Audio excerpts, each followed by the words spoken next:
the obese and overweight, the 88% of Americans who are metabolically unhealthy are not sitting in lines at McDonald's right now in their oversized, SUVs with the specially wide seats, waiting to get, their triple cheeseburgers and super sized fries and huge Cokes. I mean, some of them are, but some of them are eating very healthy and doing their best to eat in moderation. They're still overweight because they're getting the wrong advice.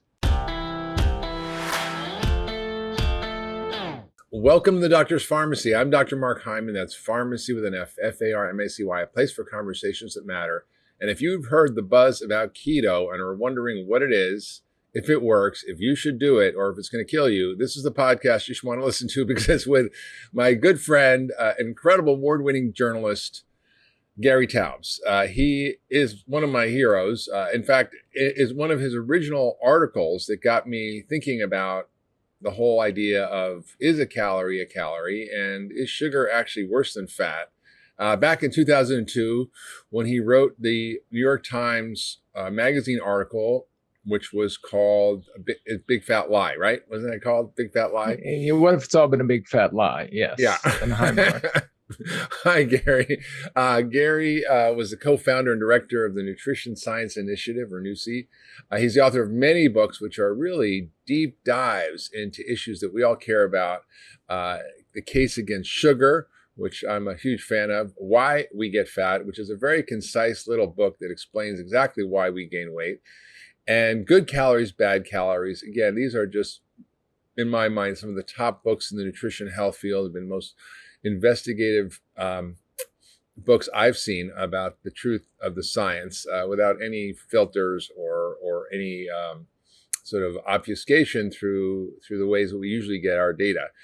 He is also a contributing article writer for Discover, staff writer. He's written many articles and cover articles for Nutrition Health, New York Times Magazine. He's written for The Atlantic, Esquire, and has been in many best of anthologies, including the Best of American Science Writing. And he's received lots of awards, 3 Science and Society Journalism Awards and National Association of Science Writers. He's the recipient of the Robert Wood Johnson Foundation Investigator Award in Health Policy Research, which is pretty damn good for a journalist. He lives in Oakland, California, and he is one of the smartest guys I know. Welcome to the Doctor's Pharmacy. Mark, thank you. And thank you for that great introduction. Okay. even me, even I'm willing to listen to what I have to say now. Yeah, exactly. Well, we're in an interesting moment in society where we're fatter than ever. We keep talking about it for decades. I have been, you have been, and it just keeps getting worse and worse and worse. Our government recommendations and policies don't seem to be solving the problem.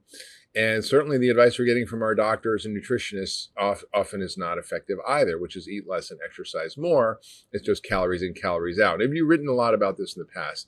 And recently there's been a real movement to look at radical different ways of solving some of the biggest problems we have, which is diabetes and obesity, using a ketogenic diet.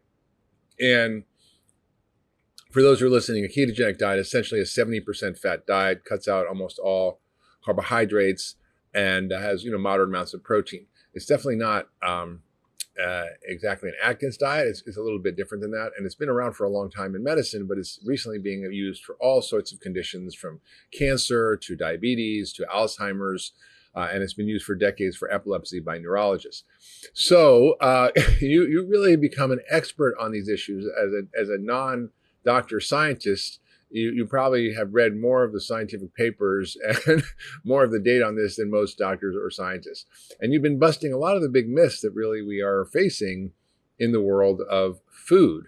And the first myth that you really took on back in 2002 with that article, What If It's All Been a Big Fat Lie, was that we should all be eating a low-fat diet to lose weight, because fat has more calories than carbs. So if we all ate SnackWell cookies, we lose weight, except for one thing: the opposite happened. So what led you in that whole trajectory of this sort of examination of the low-fat movement to swing so far the other way, to write a book called The Case for Keto: Rethinking Weight Control and the Science and Practice of Low-Carb, High-Fat Eating? What made you go, I need to write a book about this? Okay. Well, when I And by the way, first, this is the book. Everybody should get it. yeah. It's really, really awesome. It's got a nice red cover. You can't miss it, and it's beautifully written. It's great prose. It's just awesome. And again, thank you again. So yeah, so that New York Times Magazine article was a third of my investigative reports on nutrition. So I started off just by chance writing about salt and blood pressure for the journal Science, and I had no idea there was an enormous, very vitriolic controversy in the field, the basis of which was that there's surprisingly little evidence to advise us all to eat less salt. And while I was doing that work, I realized that one of the worst scientists I'd ever interviewed, and I had written a book called Bad Science, had taken credit not just for the low salt diet we were all eating in the 1990s, but the low fat diet as well. So then I did a investigative piece for Science. It took me a year. Published. It was called The Soft Science of Dietary Fat. And it just turned out that, again, the evidence, the idea that dietary fat causes heart disease was an interesting hypothesis that was launched kind of in the beginning of the 20th century and then took hold in the 1950s and never panned out. The experiment after experiment to try and test it. And the experiments, sometimes they showed that people ate less fat, lived a little longer. Sometimes they showed that they died a little more prematurely. And scientists fell in love with the hypotheses, as scientists often do. The public health establishment in this country started promoting it, and we believed it ever since. So in 2002, when I did this New York Times Magazine article, initially the idea was that I just wanted to find out what started the obesity epidemic. It was our awareness of it was relatively new. Obesity rates shoot up in this country roughly in the 1980s. And it coincides with some shifts to nutritional advice.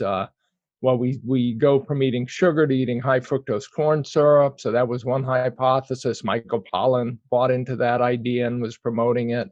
And the other was just that we started promoting this idea that a low-fat diet was a healthy diet and that carbohydrates are hard, healthy diet foods, when carbohydrates had always been perceived as kind of uniquely fattening, starches, breads, and sugars, the kind of thing that, people would say they go right to my hips or right to my gut. So I was reporting that story for the New York Times Magazine, and while I was doing it, it turned out I stumbled on 5 clinical trials, really the first 5 that had ever been done, comparing an Atkins ketogenic diet to a low-fat diet, the kind the American Heart Association was telling us to eat. And none of these studies had been published yet, but they'd all been discussed in conferences, and they all found the same thing, that if you tell someone to eat a high-fat diet, rich in saturated fat and animal products, but don't eat carbohydrates, and you could eat as much as you want, so, the eggs and bacon for breakfast and a T-bone steak with salad for lunch and a half a roast chicken with salad or green vegetables for dinner, and you smother it in butter and oil, and all the things we were supposed to not do. And if you tell someone to do that, not only do they lose weight, but their heart disease risk factors improve. And all 5 studies showed the same thing, and they were from clinical trials up and down the East Coast, basically. And it suggested, this is the joke, it suggested that everything we know about, or everything we're being told about diet and health, was wrong. Because, the Atkins diet, again, was just basically was a ketogenic. It was a ketogenic diet. That's why Atkins was crucified for promoting it. He got very wealthy, but the medical establishment didn't appreciate him promoting a radical idea like ketosis. So anyway, I wrote that article. I argued that maybe dietary fat wasn't the problem, maybe carbs were, and I've been following that ever since. And I actually didn't want to call my book The Case for Keto because I didn't want to distract from the major points. I was sort of originally the book was called How to Think About How to Eat. And then our mutual friend, Mark Bittman, came out with a book called How to Eat 6 weeks before mine was originally scheduled to be published. Theirs came out in mid-March of 2020, so they got swallowed up by COVID. And mine was not scheduled until late April, so we could delay it. And when we delayed it, we changed the title to so they wouldn't compete, and it became The Case for Keto. Well, I that's didn't amazing. fight it because I've basically been making the case for ketogenic diet since that original 2002 article. I It's a was going to pretty say, profound idea. Go ahead. yeah, I just wanted to put all this in context. And the context is, if carbohydrates are fattening, those of us who get fat easily can't eat them. And then the extreme version of carb restriction is a ketogenic diet. But for 90 years, people have been insisting we get fat because we eat too much. And you and I and others have been arguing you get fat because of the carbohydrate content of the diet. And some of us just, if we want to reverse that process, we basically have to restrict or abstain from them entirely. And then you replace the calories with fat. Now you're doing a keto diet and you're fatted. Yeah. But it's the same thing that you would have been told 195 years ago. Yeah. Well, it's true. I mean, so this has been around for a while. In fact, our good friend David Ludwig, who's a Harvard professor, who's a clinical trialist in obesity and insulin resistance. He says we don't get fat because we overeat. We overeat because we're fat. And what he means by that is that when you start eating carbohydrates, you get hungry fat growing in your abdomen. And it's not just fat there holding up your pants. It's actually hungry fat that makes you hungry and eat more carbohydrates. So it's a vicious cycle.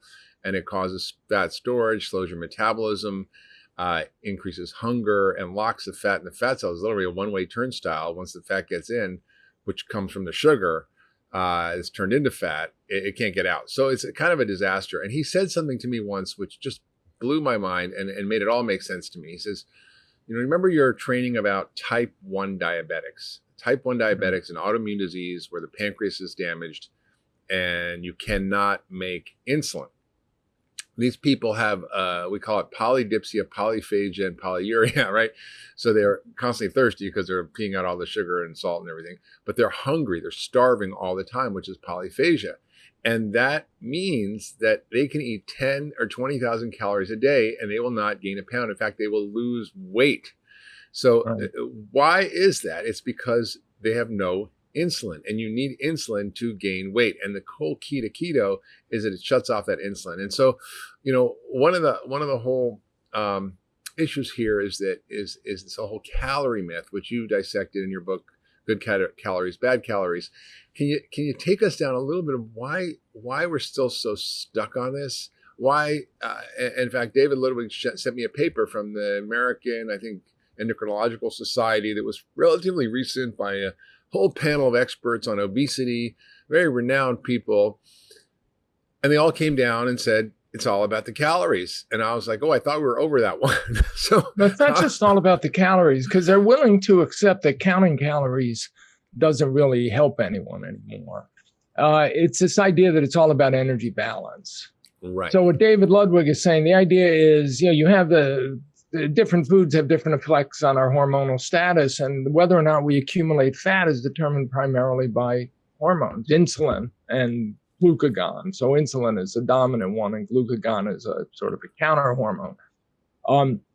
So if some foods stimulate insulin, carbohydrate-rich foods and protein to a lesser extent, carbohydrates only stimulate insulin, protein stimulates glucagon, which works against insulin, the fat tissue. So it's sort of, the argument is obesity is a hormonal thing. You cause your fat cells to accumulate excess fat, and that in turn steals calories from the rest of your body that you would use for fuel, and so you're constantly hungry. Yeah. And when insulin's elevated, the only calories you could burn for fuel are carbohydrates, so you're constantly hungry. So that's part of the vicious cycle. Back at the turn of the 20th century, when nutritionists and doctors first started thinking about what the cause of obesity is, it's funny in science, and my interest even more than nutrition is how science progresses and scientific thinking. And in science, the tools you have available determine what you can learn, right? So in physics, you get a bigger accelerator, you can learn more about the universe. In astronomy, you get telescopes that look in different wavelengths. You could learn different things about the universe, whatever you could see in that wavelength. And in nutrition, the only tool they had that seemed relevant to obesity was a device called a calorimeter, which could measure the energy expended by a human being or a could measure the energy contained in a food that the human ate. So they created this theory that obesity is caused by energy in being more than energy out. It seemed intuitively obvious because that's all they could measure. They couldn't measure. It's a math problem. I mean, weight loss is a math problem. It's basically weight loss is a math problem. So, and there are other people arguing, look, it's clearly a hormonal issue. It's like you look at men and women fat differently. That's hormones. Mm-hmm. Like boys go through puberty, they gain muscle and lose fat. That's hormones. Girls go through puberty, they gain fat in specific places. That's hormones. It's all hormones, and it's just some people, they're going to get fat no matter how much they eat.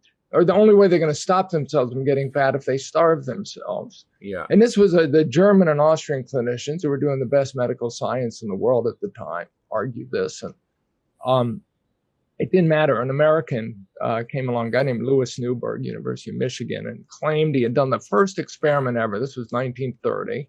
And in this experiment, he proved once and for all it was all about calories. It's about how much you ate.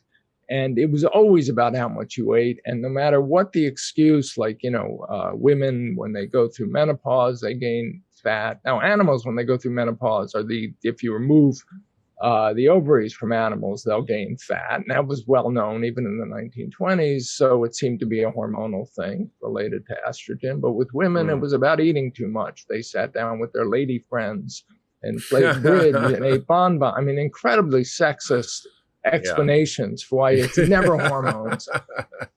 And it caught on. It caught on in part because World War II came along and the German and Austrian researchers arguing the opposite vanished. They evaporated with the war. So the Germans were the ones pushing that it's not energy balance. And because they were German and Nazis, we got rid of that theory. We got rid of that. And it sounds like we're joking, but it's nowadays, it's very easy to demonstrate in the history. It's people cited Newberg. They didn't cite the German. Actually, the prime guy was an Austrian. He was a Jew named Julius Bauer. He fled to the U.S. in 1938, but the only job he could end up getting was he was one of the founders of the sort of endocrinology research in Europe.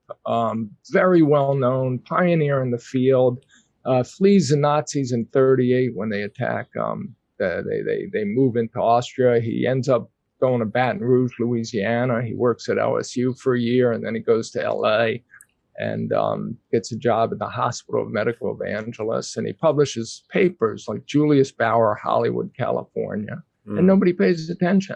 Yeah. He's not at Harvard. He's not at Yale. He's not at Columbia. He's like, who is this? But we've had decades of other research since then. I mean, there's been really well-designed, well-executed clinical trials by David Ludwig and others looking at this whole hypothesis of the carbohydrate insulin hypothesis of weight loss, which is a hormonal one. And what it really leads to in our thinking, and this is sort of striking to me, researching some of my books, I discovered that if you're a kid and you're overweight, it's more of a stigma than if you're a kid and you're in a wheelchair and a quadriplegic.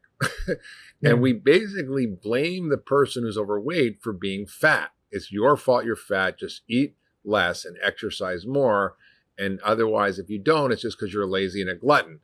And that fat shaming and that underlying approach is based on this idea of the calorie myth and that weight loss is just a matter of willpower. So why is willpower not the issue here?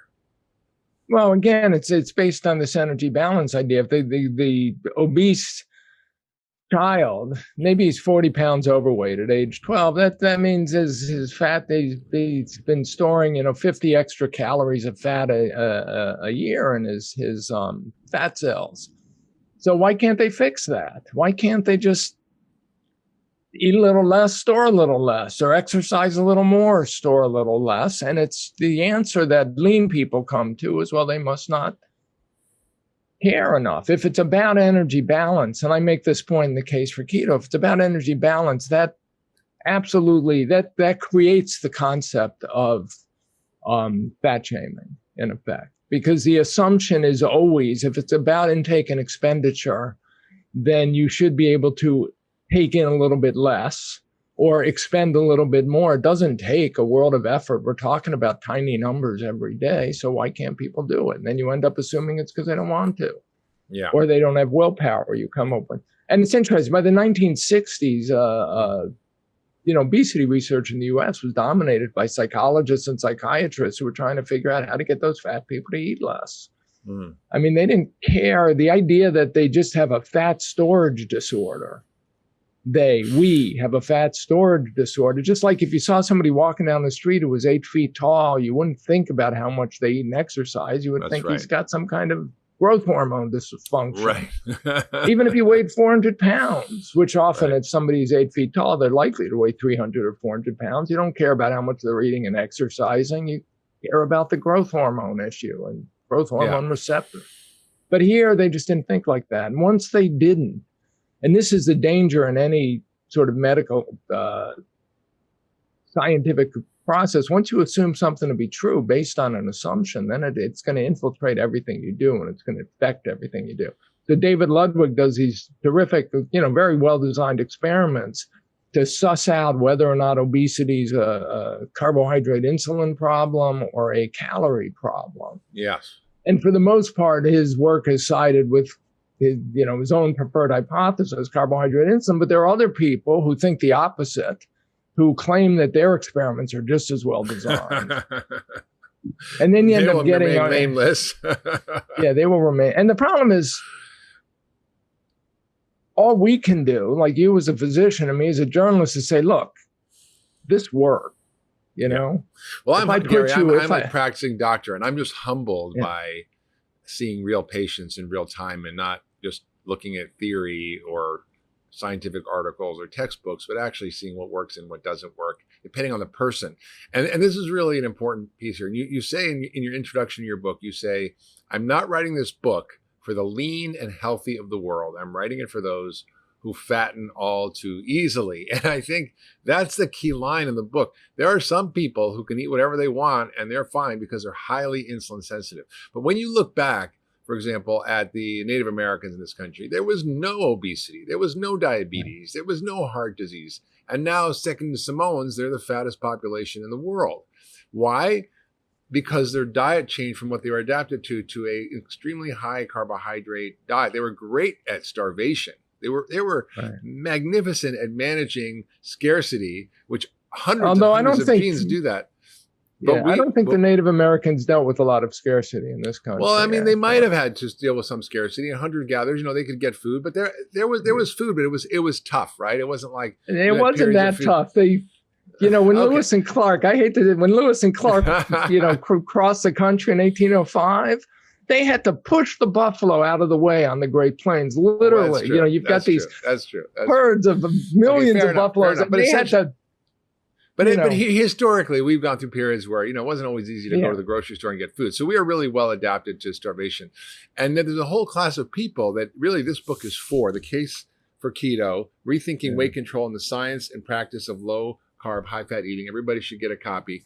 And you go into explaining why there's a subset of people, which turns out to be probably the majority of people in America. Probably the majority. Right? There's 75% are overweight. 88% are metabolically unhealthy. So maybe there's 1 out of 10 that's a lean, healthy person, and they got lucky.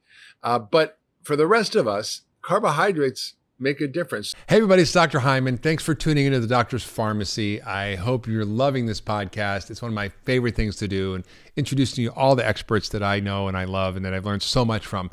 And I want to tell you about something else I'm doing, which is called Mark's Picks. It's my weekly newsletter, and in it, I share my favorite stuff, from foods to supplements to gadgets to tools to enhance your health. It's all the cool stuff that I use and that my team uses to optimize and enhance our health. And I'd love you to sign up for the weekly newsletter. I'll only send it to you once a week on Fridays. Nothing else, I promise. And all you have to do is go to drhyman.com/picks to sign up. That's drhyman.com/picks, P-I-C-K-S, and sign up for the newsletter. And I'll share with you my favorite stuff that I use to enhance my health and get healthier and better and live younger, longer. Now back to this week's episode. So what does it mean to fatten easily? And why is this book so important for people who are overweight to really get, understand, and read? Well, and this is, we get it. If you're one of these people who struggles with their weight, the conventional wisdom, the assumption, the advice we get from everyone when it's a calorie problem and you got to eat less and exercise more, the idea is if you're still struggling with your weight, you're not trying hard enough. Whereas the rest of us want to say, look, I tried that.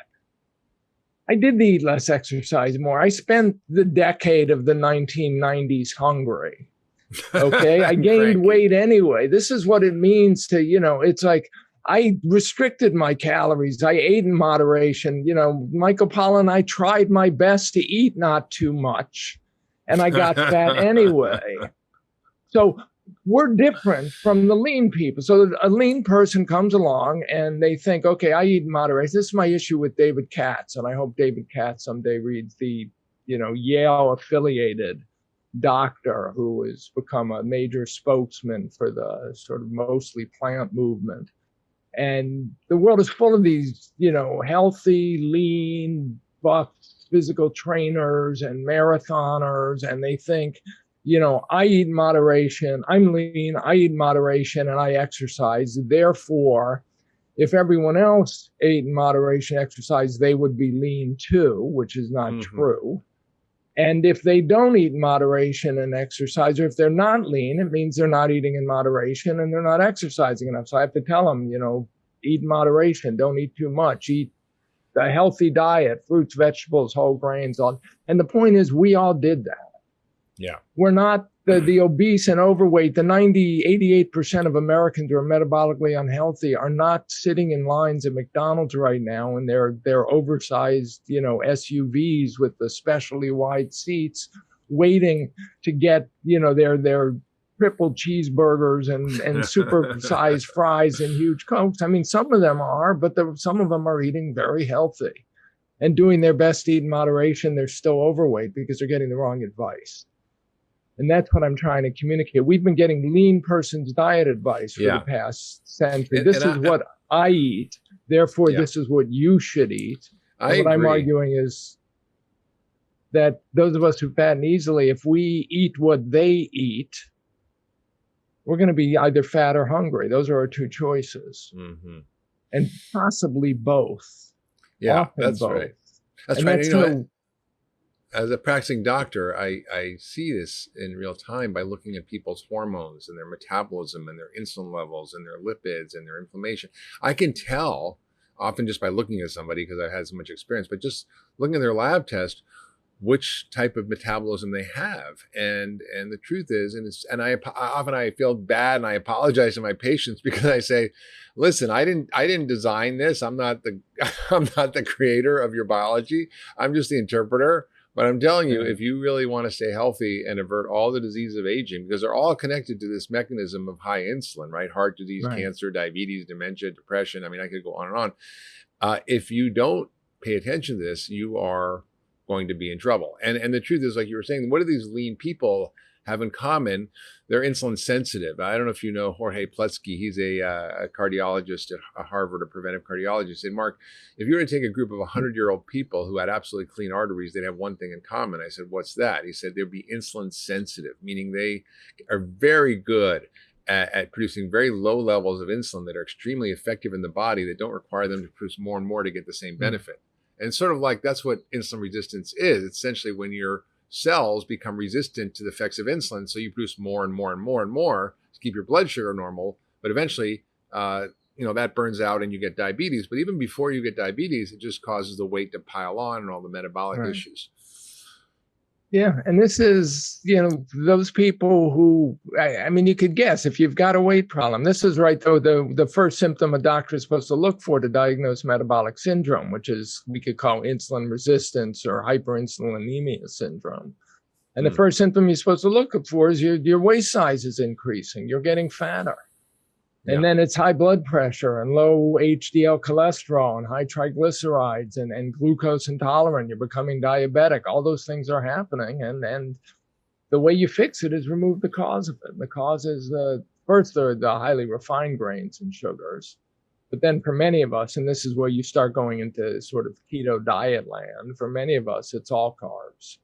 Yeah. All carb-rich foods grains other than and green beans leafy and vegetables, fruit, grains, right? beans, starches. Yeah, it's because our bodies can't tolerate it. And Yeah. this is just not the message we get. And Mm-mm. it's a strange time we live in, because often I feel like, we were making a lot of progress getting the nutrition community to pay attention, but now we live in the age of fake news. So it's easy to write off alternative perspectives as fake news. And I wander around thinking, wait, am I a purveyor? Are you a fake news purveyor? Am I a fake news? Because I disagree with the establishment. But again, the argument we're making and what you're telling your patients, what I'm telling readers is, look, try this. The one thing we know for sure, right, is low carb diets are safe and benign. When I first wrote that New York Times Magazine article 18 years ago, the assumption was that 19 years ago, the assumption was these diets would kill you, right? Mm-hmm. I mean, I had tried Atkins as an experiment. I described sitting in my diner in New York, having my morning eggs and bacon and waiting for my heart to blow up. Because that was, it's high in saturated fat. Christ, it's high in bacon. I should have died of colon cancer decades ago. Knock on wood. We know they're safe now. We know they're benign. Yeah. That we know for sure. Now people can try them without being afraid that they're going to somehow blow up their hearts. And they can see the benefits. Yeah. And I think that what happens is that in medicine, we tend to be lumpers, not splitters. We lump everybody into one group, saying, all you humans are the same. You're all metabolically identical. You all need to follow this same monotonous advice, and you'll all be fine. And it's absolute nonsense, because as we're learning, there's a large heterogeneity or variation of the population according to their genes, their metabolic issues, their family histories, and so forth, and their need for different types of diets and foods. There's no one size fits all diet. So for me and for you, maybe we are, relatively lean guys, and maybe it's just because we follow this advice, but my case, it's because I follow this advice, right or wrong. I may be killing myself, but I've gained 15 pounds by eating more carbohydrates. I went through that period, and I'm now, down. And I think that but this keto isn't, I think, universally effective for everybody, because I think some people, and I've seen this in my practice, if you're wanting to, for example, optimize your health and people are trying keto as a health kick, and you're one of those people, for example, like me, who when you eat excess fat, it actually can screw up your metabolism in the sense that it can cause really worse lipid profiles and all sorts of abnormalities that you wouldn't necessarily see. So I think there's still a lot to learn about who's the right person for this. And I think we'll be able to sort of discern this through both hormonal metabolic testing, but also genetic testing. Yeah. And I agree with you. The question would be, though, if you've got a patient, obese diabetic patient, someone who struggled with their weight their whole life. There's no doubt. We're going to agree that we have to get their insulin down. Yes, right? 100%. 100%. Fundamental. And so then the question is, how do you do that in a way that maximizes their benefits and in a way that they can maintain it for the rest of their lives? And those are sort of different questions. So for the most part, we talk about it in because even though, again, this book is called The Case for Keto, but the book is about the subtitle. It's rethinking weight control and the science practice of low carb, high fat eating. And throughout the book, I use the term low carb, high fat / keto or ketogenic eating. I admit that there's nothing catchy about it. Nobody's going to say I'm doing Taubes' LCHF / keto, but I'm trying to be inclusive. At some level, I'm just trying and hammering on this. And people say, well, Taubes keeps writing the same thing over and over again. It's because we have to get more and more people to accept that this is a carbohydrate problem. Yeah. It's not a fat problem. It's not it's funny, even what you just said. So my next book is on diabetes, and specifically diabetes, and I'm obsessed with the history, and I'm going to apologize. Well, wasn't that the case for sugar? That was sort of talking a lot about. Well, that was also that was diabetes on a population-wide basis. This is sort of on a individual, what's the dietary treatment of diabetes, how we got into this world where the ADA is prescribing high carb diets. Well, it used to be, I mean, the treatment for diabetes used to be, back in the 1920s, a 70 to 75% fat diet and very low carbohydrate ketogenic diet. That was the treatment before we developed insulin. No, that was from the 1780s till 1914. This is Harvard's Joslin Diabetes Center. This is not some radical. Yeah, no, I know. So that's the anyway, the point is, once you restrict carbs, then you've got, and you still have problems, and people start talking about, what else should I restrict? Do I have to restrict fat also? Do I have to, and we're saying on some level, how do you fix these people? Everyone's going to be different. Lipid profiles, I'm a little less sanguine about what we really know about the connection between lipid profiles and long-term health. There's so much confusion there and so few diet-related clinical trials that would actually tell you, once you've sort of fixed your metabolic syndrome, once you've lowered insulin and got your weight under control, what do the other lipid markers mean? Because we decide, based on people eat a standard American diet, that's how we decide what these, the association between these risk factors and disease are. But you're not advocating a standard American diet to your patient, and I'm not advocating it. So once you fix your obesity and your blood sugar levels issues with carb restriction of some form, from, moderate to severe, from, improving the quality of the carbs might be enough for people. Yeah. But even then, it's sort of, everyone's different. Everyone's going to be able to tolerate a different level of carbohydrates. But on some level, what you're saying is so important, Gary. I just want to stop there, because I think what I've learned is that there's a continuum, right? There are some people who, can't even look at a bagel, because if they do, they'll have a cephalic insulin phase response, meaning they'll think about the bagel, it'll make their insulin go up, and they'll gain weight without even doing anything. That's the one extreme. And those people, I would say, they're like celiac disease. They really need to be considering themselves carbohydrate intolerant. And then there's the continuum of people who are sort of somewhere along that spectrum. And the question is, what is right? And do you need to be full keto? Can you just be lower starch and sugar, more higher fat without being keto? Because keto is a very specific type of metabolic framework. And I think maybe we should take a little time to dissect what happens when you eat keto, and what the benefits and / potential risks are, and particularly how keto can be monitored in a way that makes sure you're doing it. So tell us about what is actually keto, and how do you know you're keto, and how do you do that? Yeah, and again, remember, despite the title of my book, which is The Case for Keto, it's not actually about keto. It's about, so keto to me is the extreme of carbohydrate restriction, where you replace the carbs with fat. It's and Atkins was keto. It's hard, the way I refer to it is, like, back when I was young, that's what we called a ketogenic diet, was Atkins. And Atkins got in trouble because he was advocating a ketogenic diet. So we can talk about, there are different definitions for how much carbohydrates people can tolerate without, in order to get into ketosis.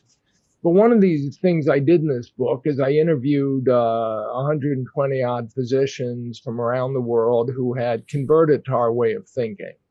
And I wanted to know what they were trying to communicate to their patients and what the challenges were. And, it was surprisingly, I don't think there was a single one of them that actually had the patients check for ketones. They just wanted to get their patients off carbs. It's like, if I can get them off carbs, if I can get them to accept that dietary fat is benign, that it's not going to kill them, then we're going to be fine. And that's what they're going to eat. As soon as you start thinking of it as a specific diet, I am doing keto. And I've had people say to me, well, I don't know if I'm doing keto because I don't have a bulletproof coffee more than twice a week. And then the Ted Naiman's got a new book out called the I think PE diet, which probably protein energy ratio. And does Ted think of his diet as a keto diet because it's he's advocating for higher protein and lower fat. And I'm saying, on some profound level, again, individual variation is going to play a huge role, but we don't know the answers to what the level of protein should be to maximize this. And there's probably not one level of protein for any, because everyone's a little bit different. Some people are going to run into trouble because they can't tolerate the amount of fat they're eating. Some people are going to run into trouble because they can't tolerate the amount of protein they're eating. Some people are going to do fine and never have measurable ketone levels. And some people may be in a brain fog because they don't have measurable ketone levels. Right. I've discussed this endlessly with Steve Finney, who's done as much work on ketosis as any human alive. And, Steve thinks if you're not Steve's the guy to really talk to about, what's the phrase, well-formulated ketogenic diet. If you're cutting carbs, but you're not cutting them enough and you're not eating enough and your ketone synthesis isn't high enough, then you'll never feel good. You'll never have energy. He talks about it like an island you have to hit in the ocean. And that could be true, but most people don't think so. I think most people benefit from these diets without ever measuring ketones. They just... Yeah, I think that's right. I mean, I've as a physician learned to sort of pick the right person, right? I think, food is medicine, right? So if food is medicine, then what is the right medicine for each person within food, right? And I think it's different. And I wish we could all say we're all the same, but there's tremendous variation in the population. We're learning more and more about personalized nutrition, precision nutrition, personalized medicine. That's what I do. That's what functional medicine is. And it's very humbling when you sort of start having these grand theories. Everybody should be vegan. Everybody should be keto. Everybody should be blah, blah, blah. And all of a sudden it's like, wait a minute, Yeah, but remember, we're still saying if you struggle with your weight and you struggle with your blood sugar, you got to cut back. Everybody who does that should cut back on carbs. Well, here's the thing. Yeah, I agree. Here's the thing. Everybody is going to get in trouble when they eat sugar and starch, whether you gain weight or not, because it creates metabolic changes that might not make you fat, but make you sick. And that is important to remember. Yeah. And that's the... and the reason I wrote this book is to try and clarify some of this and put it into context, because people hear everybody's different. It's funny. I have an interview. I'm going to talk to a woman this Saturday. By the time this airs, it will have been several Saturdays ago, who's, an advocate of plant-based diets and think it's very important for her to get her patients on plant-based diets. And she herself consumes a vegan diet, and I want to understand what her conversion experience is. Yeah. So again, one of the points, one of the advantages of being a journalist when you can interview so many people. Back in 1998, Malcolm Gladwell, one of the first pieces he ever wrote for the New Yorker was called the Pima Paradox, and it was about obesity and fad diets.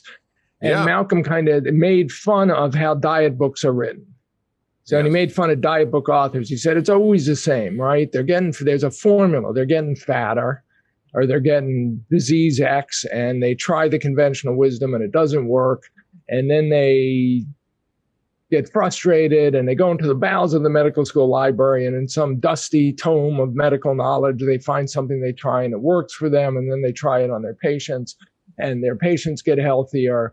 And then they write a book about it and try to cash in. And so the idea is that this is something, its implication is this is all part of the job of being a snake oil salesman. You have to come up with a story, a pattern that you could sell. And part of the pattern is, look what happened to me. But the truth is, if you're lean and healthy and you're eating a conventional diet, there's nothing you can learn from your experience. And there's no reason to change what you're doing, right? Because what you're doing seems to be working for you. And if your patients are lean and healthy, and you're telling them to eat the conventional wisdom, what David Katz and Mark Bittman promoted in their last book, and their patients stay healthy, you don't learn anything. It's only those of us who are getting fatter who can have what Gladwell called this conversion experience. Yeah. If you're getting fatter yourself or your blood sugar's out of control, like Sammy Inkin, the founder of Virta Health, a world-class literally a world champion triathlete. I mean, he would row his boat from California to Hawaii. That's the kind of guy. Hawaii with his wife. Yeah, that's the kind of guy. Rowing the boat. And yet he was pre-diabetic.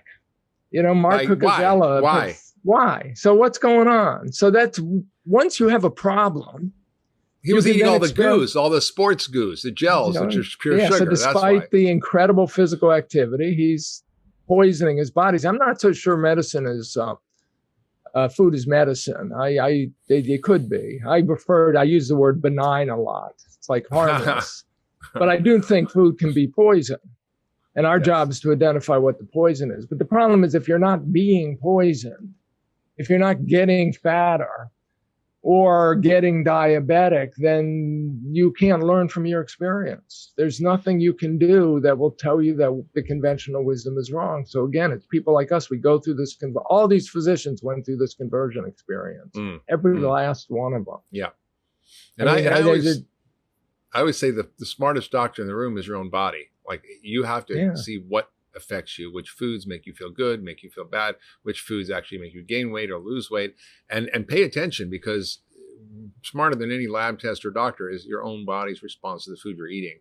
And I think if it's not working, then you have to say, well, why is it not working? And what do I do? And I think your book really outlines a different way of thinking that is really at the key to not just solving weight and obesity, Gary. It's at the key to solving most of our global issues, because food, and the food we're eating, is 60% ultra-processed food, mostly refined starchy carbohydrates.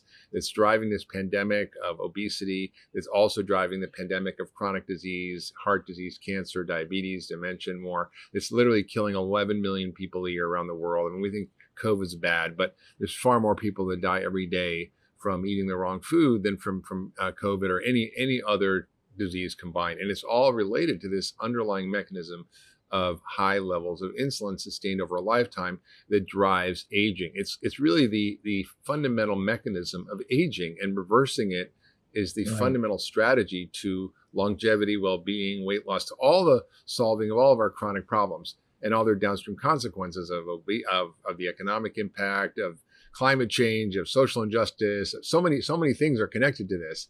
And I think, if you hit on this key idea that we need to get rid of these starchy, refined calories that are causing high insulin, we literally pull the thread that's connecting everything that will literally unravel our current metabolic, economic, and environmental catastrophe. Yeah, and that's, again, it's there are huge issues to doing this, because again, what does the food industry produce, which are exactly the foods that we're going after?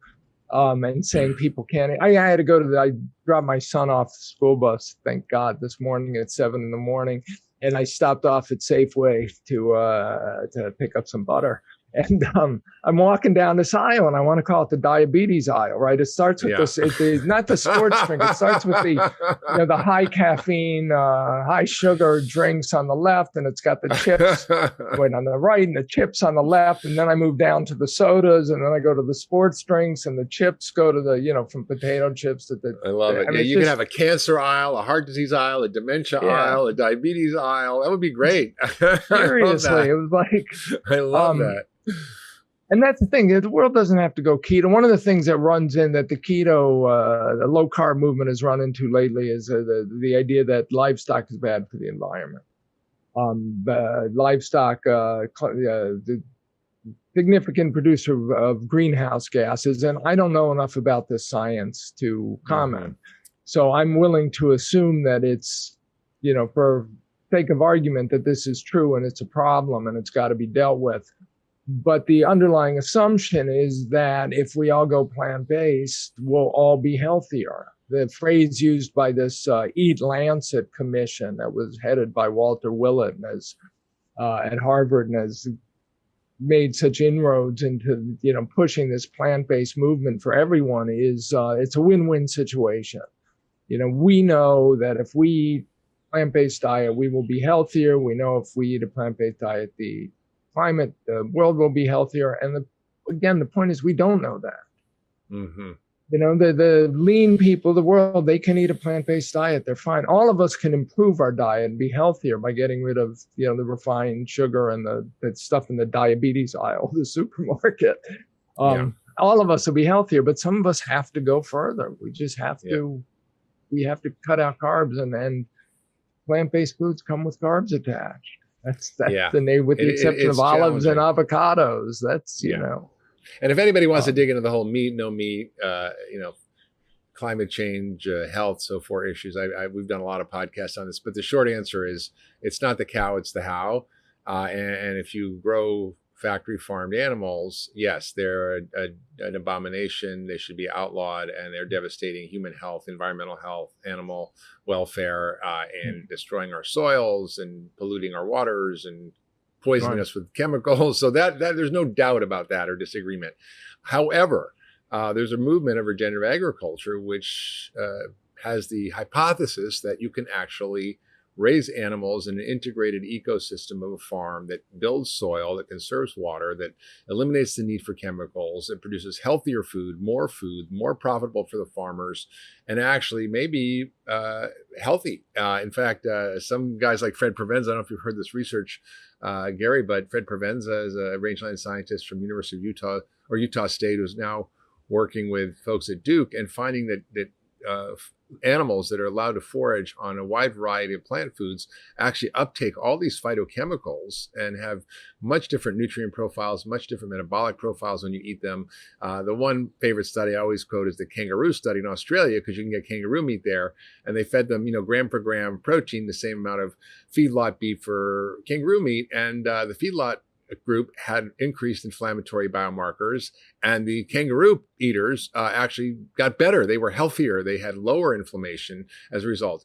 And this is, taking a chunk of meat, exactly the same amount, and feeding them based on what they ate. So I think that's a different topic, and I don't think a ketogenic diet is a high meat diet either. It's not necessarily a high meat diet. It doesn't have to be. Yeah. Exactly. And I think some people can tolerate some level of whole grains or beans. Some people can't. And and often the argument is, well, when I switched to vegan, I lost weight, I got healthy. And I think if you're eating the standard American diet, the absolute answer is yes. You will be much better off if you switch to a lot of plants and whole foods and get off all the crap. And it may not be the vegan diet. It may be just getting off the crap. And then the question is, long term, what happens to these people? And if you start looking at a lot of these situations, you see this increasing, creeping insulin. Even if you're eating, whole grains and beans, some people are just that carbohydrate intolerant. So I think there's a continuum we have to understand. And I think that's what you're saying with your book. It's not just one size fits all. Everybody in the world should be keto, because I don't think that's true. You're talking about this spectrum of eating styles depending on your metabolic type and your response to the food you're eating. Right. And that's it. So we're cutting carbs and we're adding fat at some level. And if you prefer animal protein and animal fat, you can make it work. My favorite part of the book, so at the end of the book, I have lessons that I've learned from the physicians I've interviewed. And I think, I sort of encapsulated the key lessons in how to think about progressing to a low carb, high fat ketogenic diet. And so Carrie Doulis, I'm sure you know Carrie, because she's Cleveland and formerly Cleveland Clinic. So Carrie's was a spine surgeon formerly at the Cleveland Clinic, now private practice in Ohio. And she comes from a family history of obesity. She had a weight problem. She said she was 300 pounds. She was 300 pounds. Yeah. And then she also has type 1 diabetes, and she can't tolerate animal products. She just can't do it. Her body can't do it. So she has moved to eating a vegan ketogenic diet. And she said to me, and this is the quote that I lead off the section with, it's not a religion, it's just about how I feel.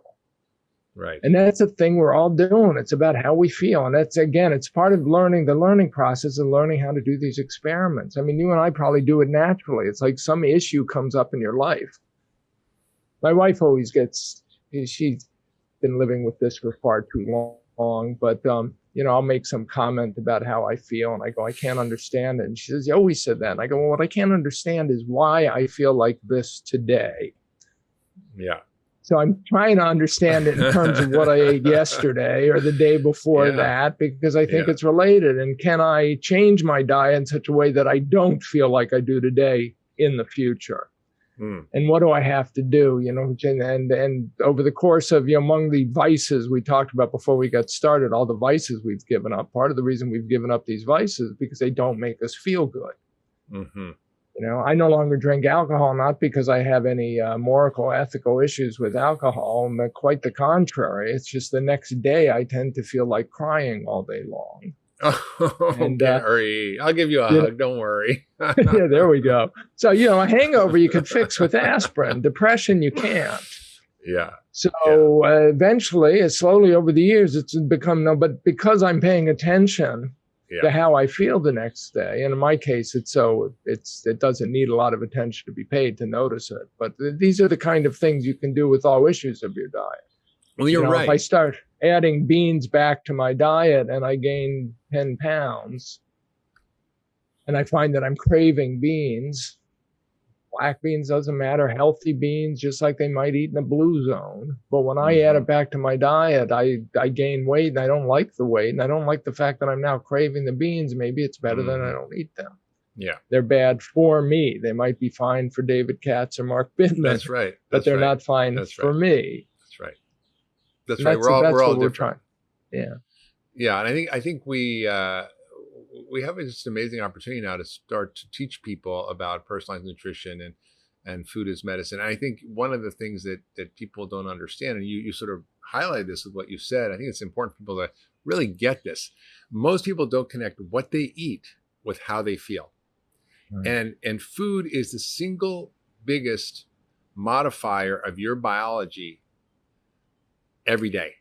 There is nothing that influences your biology in terms of hormones, the microbiome, your immune system, your detoxification system, your brain chemistry, your metabolism. I mean, there's nothing besides food that has that impact. And when the underlying subtext of what you're saying, and that we talk about in functional medicine, is that food isn't just calories, it's information. It's instructions that regulate your biology with every bite and can turn on or off hormones, genes, and immune function literally in minutes. And I think most people, if they started to pay attention like you did, when I drink alcohol, I cry the next day, or when I eat a bagel, I don't feel good, or I take a nap. I mean, I went to visit some friends over on Maui, and I went to visit some friends on the other side of the island who were pretty much vegetarian, vegan, and they had lunch, and I'll eat anything. Like I'm not religious, and I normally don't eat a lot of beans or grains. I don't have a thing against them. I just feel better without them. And she had a big bowl of grains and beans for lunch. And then I literally, that afternoon, we went down to the ocean. There was where this place, the river comes to the ocean. There's like really like rocky beach. And I literally was in a food coma. I literally laid down on my stomach. It was like on a bed of nails, like on this really uncomfortable, like rocky thing with like rocks sticking everywhere in my body. And I literally fell asleep with these rocks sticking in me because I was in this coma from what I had for lunch. Now, that's not the truth for everybody, but for me, that was true. And I think this is part of my conversion experience, right? Is I used to say back, prior to 2000, I didn't take naps. Naps took me. So I'm a science journalist. I would be interviewing some Nobel Prize winner over the phone at 2 p.m. at lunch, and I would have to get off the phone before I fell asleep. I would have to think up some excuse. I used to have notebooks back in the days when we would take notes on the notebooks. And then it was like I'd go back to look at them, and my pen would just fall off the page because I'd have fallen asleep while I was taking notes. I gave up carbs. That stopped. Actually, one of the things that triggered this is I was doing the first piece I ever did on dietary fat for science. I was interviewing a guy at Yale who's an authority on carbohydrate metabolism. And I said to him, why is it I fall asleep every afternoon after lunch, religiously? And he said, well, we don't know. It's like, how could you not know that? I mean, it's such a profound phenomenon. There's whole cultures that have siestas in the afternoons because they have carb-rich lunches, and wine, and then they go to sleep. Anyway, and then you give up the carbs, it just stops happening. I often wonder, we get a message nowadays, we should all sleep 8 hours a night. It's vitally important. We'll control our weight better if we do it. We'll control our blood sugar better if we do it.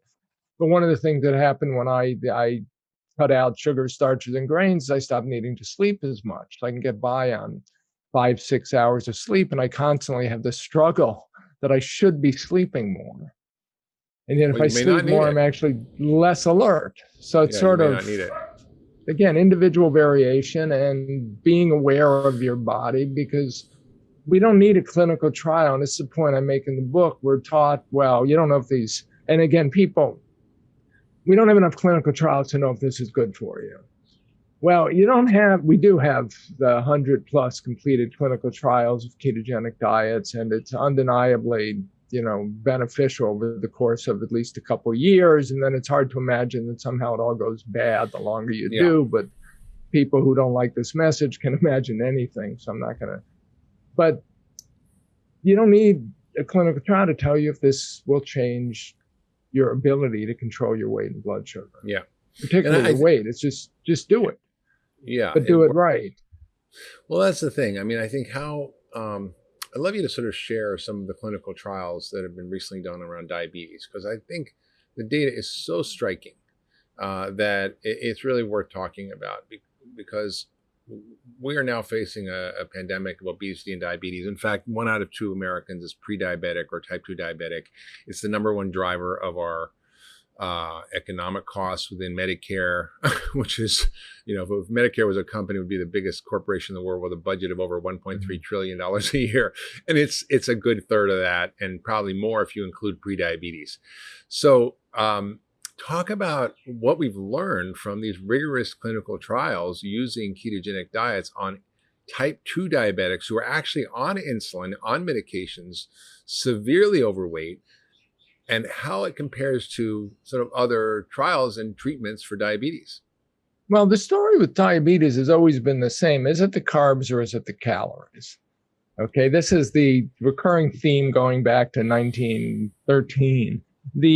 So today you do a clinical trial. So the conventional wisdom, the ADA tells their doctors, just tell the patients to keep eating however many carbohydrates they're eating. We don't want to disturb them. We don't want to give them any advice they can't follow, and then we can cover that with insulin.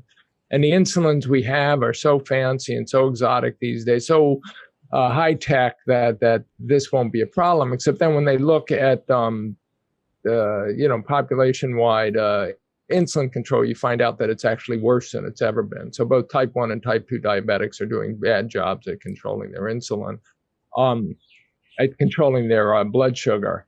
So now you put them on a ketogenic diet, and the best study we have is Virta, and it's criticized because it's not a randomized controlled trial, but you don't actually need a randomized controlled trial for a chronic degenerative condition that never gets better, because people serve as their own controls. So they have smartphones and telemedicine, and they prescribe well-formulated nutritional ketosis, ketogenic diets. And over the course of 5 years, they have, I think their 5-year data is now available in abstract form. They have tremendous maintenance of the diet, and virtually all of the people who are on insulin get off insulin, and most of the people get off their oral medications, and they lose weight even when they're not trying to lose weight. This isn't prescribed as a weight loss diet, and they get healthier. And they sustain it because they're sustaining their health.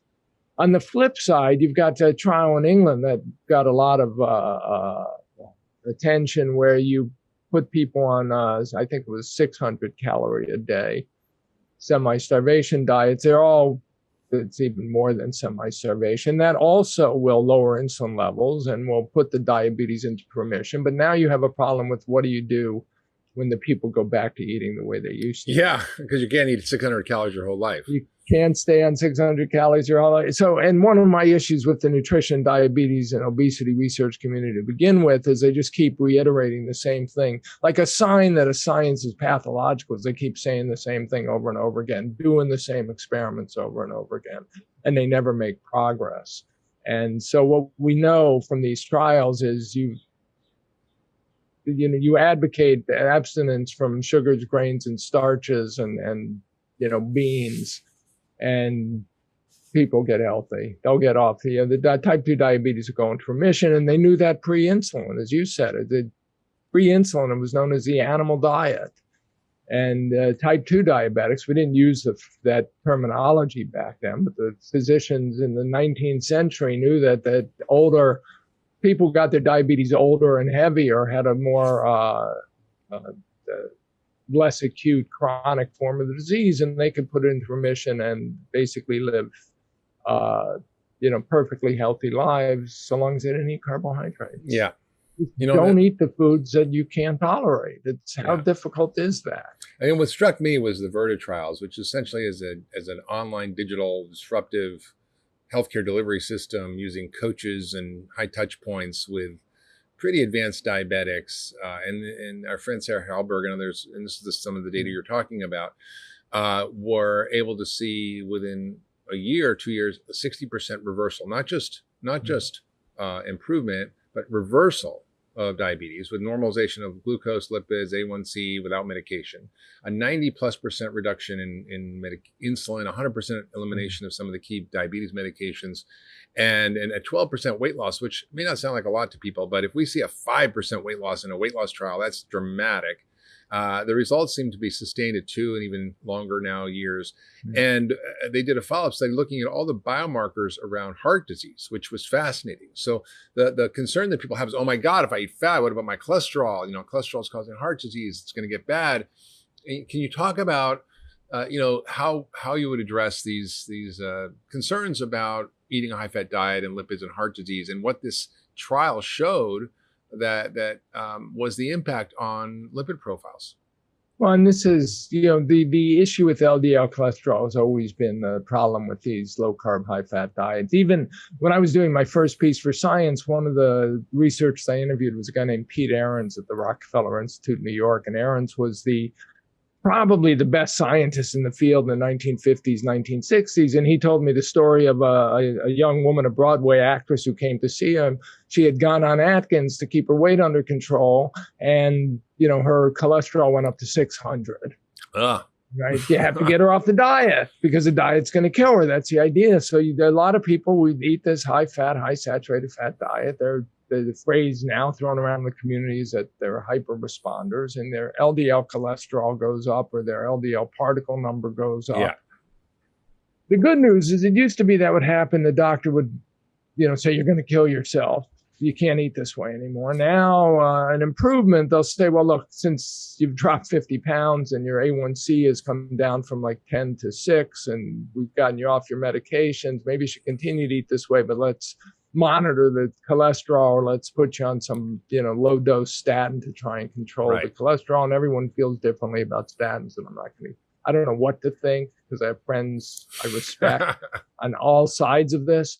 For the most part, the Virta study showed us, and these are in people who really are metabolically disturbed and that they have type 2 diabetes. They looked at 26 risk factors for heart disease. 26 of them, 22 of them improved on the nutritional ketosis. 22 got better. 3 stayed the same.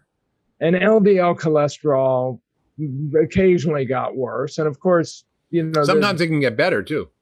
Sometimes it can get better. And the cosmic joke, right, is that LDL is the only thing that conventional medical establishment, cardiology community has paid attention to. But and then when they look at overall risk factor, you could do an overall risk factor assessment from these numbers, and it clearly got better. And that's with these people getting off drugs. So the comparison are, diabetics who are getting standard of care diabetic therapy at Indiana. And so, I talk about in the book, I just talk about my own experience. My LDL was fine for about a decade on this diet. And then the last time it was measured, it got higher. The one time it got measured, not just LDL cholesterol, but LDL particle number, which is a much better predictor of risk. Still not as good as HDL over triglycerides, which always improves on this diet, or total cholesterol over HDL, which always improves when you eat this way. Yeah. But they're almost always, nothing's universal. Well, you it's know, powerful. It's powerful when you, and again, it's really like, I just recall a patient who I had who was a woman struggling with weight loss for years. Her total cholesterol was over 300. Her triglycerides were well over 300. Her HDL was terrible, like 30 something. Her blood sugar was high. Her insulin was high. She had small particle. I mean, she had the worst metabolic profile.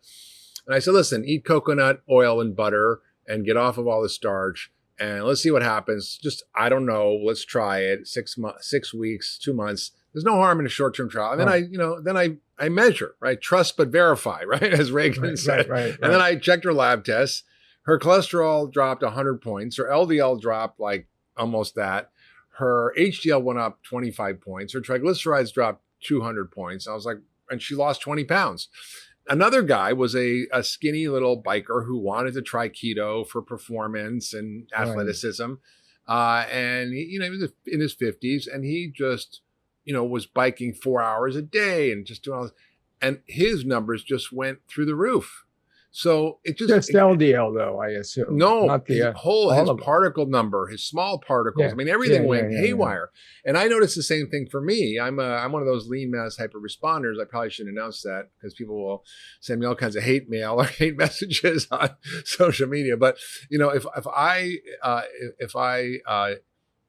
don't eat a little bit of carbohydrate like a sweet potato or winter squash, I will tend to lose too much weight, but also my lipids will go crazy if I'm eating just too much saturated fat. So I can modify it. I can eat more avocados and more olive oil and more nuts and seeds and other different fats. Then the assumption is always that what you're doing is going to make a significant difference in your long-term health.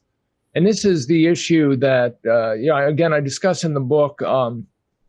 We've been taught to, whenever you're doing preventive medicine, right, it's hypothesis-based medicine. If I get you to do this, or I add the little bit of sweet potato winter squash back, and I get my LDL down, I'm going to minimize my risk of heart disease, and I'm going to live longer. And this is a probabilistic assessment. Doesn't mean you're not going to have a heart attack. You're just going to lower the chance of having a heart attack.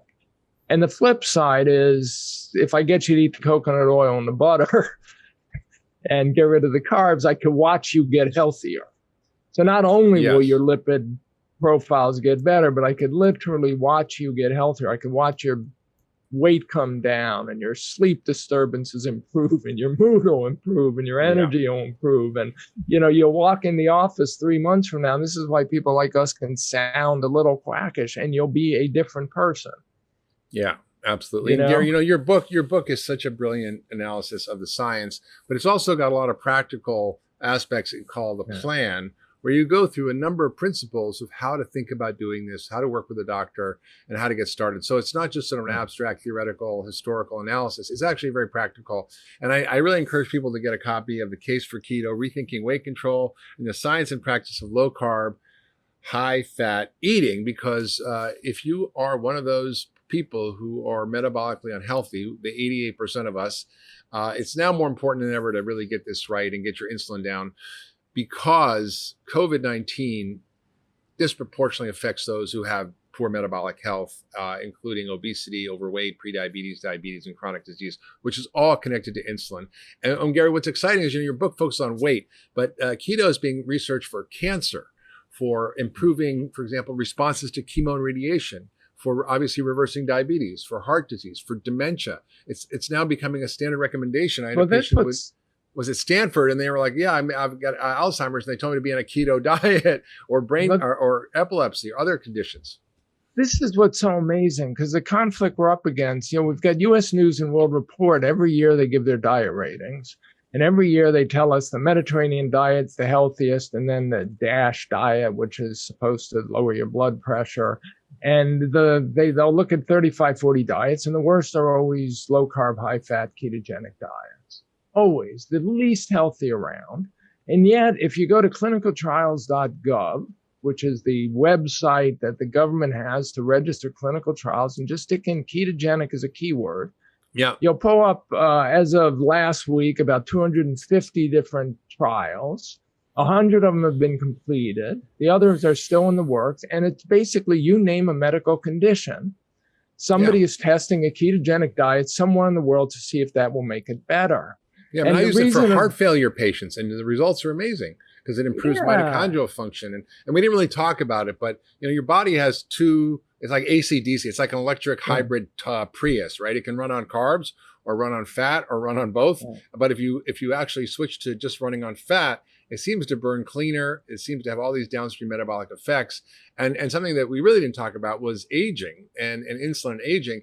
And when you look at whether it's a ketogenic diet or a high fat, low carb diet, or whether it's a diet that's intermittent fasting or time restricted eating or any of these kind of approaches, they all do the same thing. They all reduce inflammation, they reduce belly fat, they increase muscle mass, they increase bone density, they improve cognitive function, they improve stem cell production. I mean, they have all these downstream effects that are promoting aging and healthy aging. So this is really the key to everything. Yeah, or another way to put it is they're removing the thing that accelerates aging. Because remember, even diabetes is a kind of accelerated aging. All these symptoms of aging are basically driven by glucose oxidation. The cells, you raise blood sugar, your body kicks into overdrive, the attempt to burn it off. And you do that, you generate reactive oxygen species, you generate, it's just all the major manifestations of health, of aging, are accelerated by the same foods we're telling people not to eat on these diets. So it's sort of, but again, the issue, we're a minority. Well, it's getting out there. I think it's getting out there. Well, that's the idea that we're talking about it here on the Doctor's Pharmacy. And I want everybody right now to go out and get a copy of The Case for Keto, Rethinking Weight Control and the Science and Practice of Low-Carb, High-Fat Eating, not just for weight loss, but for longevity, for well-being. To understand these concepts is so key to overall health. And it is probably the single biggest thing I do every day in my practice is help people understand this, implement it, and the results are profound. Gary, you are a tireless investigative journalist. You are a rare breed. There are not many left who are willing to do the hard work and look at the data and talk to hundreds of people and really be an investigative journalist. We now have sound bites and just short form memes that actually are confusing the heck out of most of us. And I'm just so glad you wrote this book, and I want everybody to go to get a copy. You can get it right now. It's out. And again, Gary, thank you so much for being again a guest on the Doctor's Pharmacy podcast. If you all listen in and you love this podcast and you want to know more about how this affects you, get the book, and also leave a comment about how your diet has affected you, and subscribe wherever you get your podcast, and make sure you share this with everybody you know on social media, because they need to hear it too, because we are a metabolically unhealthy country. And we'll see you next time on the Doctor's Pharmacy. Thank you.